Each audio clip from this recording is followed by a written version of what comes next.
Welcome back, friends. In the last episode, we discussed the dialogue in India, or should we say discourse in India, around secularism and democracy. And we touched on nationalism, which is a vast subject which we will devote a separate segment for that. Why we look into secularism, democracy and nationalism, it is important that we are aware of the context, which is what I want to focus on today. The context is, in a nutshell, the attempt by historians and broadly social scientists in India, their attempt to convert an empire into a nation state. By empire, I mean the area of the subcontinent ruled over by Britain, ruled over directly as well as indirectly, which means the different so-called princely states that had a special relationship, they say, with the crown. But the main part of the empire was the one that was constructed by the British East India Company, an early multinational corporation. And many historians in India, I think quite unintentionally, well, I hope it is not intentional, they slur over the period of rule by the company by incorporating it within the broader nomenclature of the British period. But the British period from 1750s, the mid 1800s to 1857, more than 100 years, it was a period in which the British East India Company ruled over various kingdoms, both large and small in India. And the British East India Company, using its mercenary army, gradually overwhelmed kingdom after kingdom. And in that way, the company, I repeat, it is not the British government or the British monarch, but the company, a multinational company, stitched together what was later came to be called British India. And they stitched British India together by, as I said, overwhelming or conquering militarily many kingdoms and principalities. To give you a taste of the events that constituted this takeover,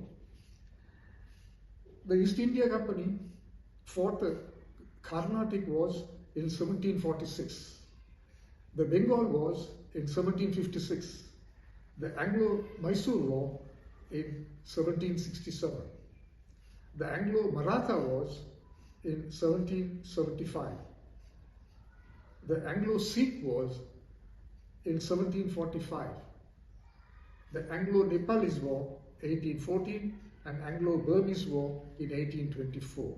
Of course, Nepal and Burma do not constitute a part of the Republic of India today, but they were included in the part of the South Asia that was conquered and ruled by the British East India Company. So that when the British East India Company arrived in India, that is to say, in the Republic of India, actually there was no Republic of India. There was only India as a region, as was considered by both Greeks and Arabs. And they defined India, drawing the name from the Indus River. And for them, India actually meant a region, an area that was identified by the Indus River. On the other hand, India as a republic has its origins in 1947, when it became independent from British colonialism. Or, to put it more precisely, the origin of India as the republic that we see today goes back to the Battle of Plassey in 1757, when the East India Company defeated the Nawab of Bengal and set up the first colony in South Asia, repeat, in South Asia and not in India. Having set up the first colony, then, as I described a few minutes ago, they conquered one by one various kingdoms and both large and small, and as I said, stitch them together to form British India. And that British India became a crown colony in 1857. And thereafter, it was ruled directly from London. But the stitching together did not end with independence. Even after independence, both Nehru, Jawaharlal Nehru, and Sardar Patel continued the stitching by gradually incorporating the so-called princely states, which is a colonial term for both large and small kingdoms ruled by Maharajas. And that incorporation went on both in Kashmir and in Hyderabad, two prominent examples, where the new Indian government in New Delhi continued to incorporate various kingdoms as the East India Company did. The new government in 1947 continued to absorb different kingdoms in South Asia to reach the current borders of the Republic of India. So the Republic of India was actually, or rather the borders of the Republic of India was actually finalized several years after independence with the incorporation of Kashmir, the Kingdom of Hyderabad, and a few other principalities and princely states. What were called princely states are actually colonial name for kingdoms, both small and large. And it is surprising that Indian historians continue to refer, not all of them, at least some of them, continue to refer they use the name princely states for actually independent kingdoms. The reason I'm going into this, in terms of the formation of the Indian state, the Republic of India, is that the way history was theorized in India had a major influence on the way history was similarly theorized in both Pakistan and in Sri Lanka.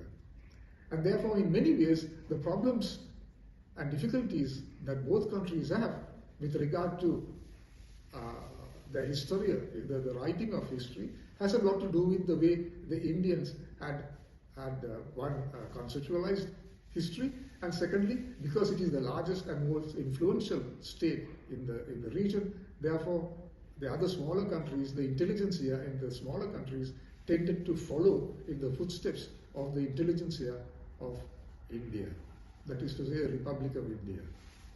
And in this context, it will become quite clear that any talk of ancient India, that is to say, an ancient history of the Republic of India, is nonsense. What they mean by ancient India is a collection of kingdoms and empires that rose and fell over a period of more than 2,000 years, perhaps longer.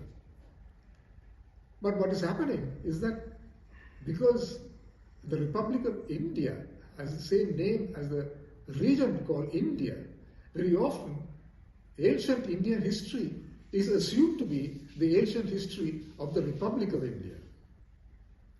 The result is a general confusion.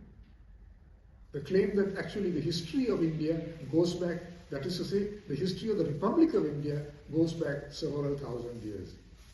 Now this confusion exists on the side of the historians promoting a secular, democratic discourse, which includes the alleged Marxist historians, and also it affects the shall we say, historians using religion as a way of imagining India. So we have the religious historians, shall we say, mainly based in the Hindu Mahasabha, who have conceptualized India, the Republic of India, as having an ancient Hindu history. That somehow the Republic of India has all along been a Hindu state, while on the secular side, there are called the Congress historians. It's a shorthand, not every one of them was Congress member, but the Congress historians imagine India as a 2,000, 3,000 year old history. That is, the Republic of India has a 2,000 to 3,000 year old history. It is this clash that we see today in India. The clash between the secular historians who claim a certain history which they have imagined, a history of 2000 years for the Republic of India. At the same time, we have the religious historians led by the Hindutva group claiming that India has an ancient history as Hindu state. And it is these arguments that are causing a major crisis in India and by extension into both Pakistan and Sri Lanka. These are issues that I would like to expand further in our next podcast. But as a closing note, let me also include the Indian left. The Indian left generally subscribe to the Congress Party's visualization of India. That is to say, they call it the idea of India, because India as a nation did not exist until 1947, and even after that it is not clear that it is actually a nation. Whereas, so that when the Indian left was also confronted with the question of the history of the Republic of India, they too subscribe to the fact that India has been a unified state going back several centuries, if not millennia. The reason the left wanted to believe in that is that, like the Congress historians, like the religious historians, the left too denied the existence of nations within India. That actually the East India Company conquered several nations identified by their unique language and culture. So the tendency has been to deny that there are several nations which are now called historical nations, to separate, to identify them from nation states. That these historical nations, if their identity was actually given prominence, that would then divide or break up what the Indian left, more mainly the Communist Party, assumed was a monolithic working class within India. So they felt, and their argument is that colonialism was bad. Of course, we agree with that. But the colonial process has unified the working classes across the Republic of India. Therefore, to recognize different nations at this time would be to divide the working class within India into different national categories. That, the left in India argued, would be counter-revolutionary. That is to say, it would be undermining any chance of building a socialist India on the backs of this unified, what they assume to be unified working class. And these are the myths, the three myths that we will discuss next time. First, the myth that there is a secular history for the Republic of India going back several millennia.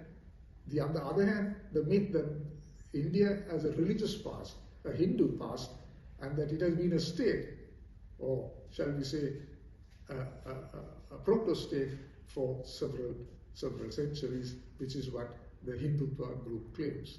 And on the other hand, as I said, the left would like to claim, for different reasons, that actually India, the Republic of India, had a unified history for 2,000 or 3,000 years.